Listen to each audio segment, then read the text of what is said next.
கோபால தொண்டைமானை பத்தி பார்க்க போறோம். புதுக்கோட்டை ராஜ்யம் என்பது இந்தியா சுதந்திரம் அடையும் வரை இயங்கிய ஒரு சமஸ்தானம் ஆகும்.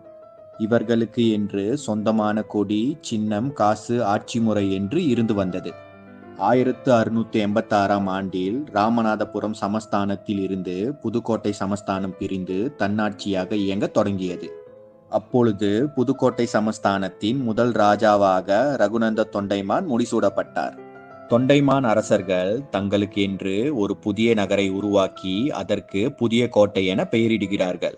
இந்த பெயரே காலப்போக்கில் புதுக்கோட்டை என மருவியது. ரகுநந்த தொண்டைமானுக்கு பிறகு அவரது வாரிசுகள் தொடர்ந்து புதுக்கோட்டை அரசர்களாக ஆட்சி செய்கிறார்கள். ராஜகோபால தொண்டைமான் என்பவரே புதுக்கோட்டையை ஆண்ட கடைசி தொண்டைமான் மன்னர் ஆவார். ராஜகோபால தொண்டைமான் 23 ஜூன் 1922 புதுக்கோட்டை இளவரசரான ராமச்சந்திர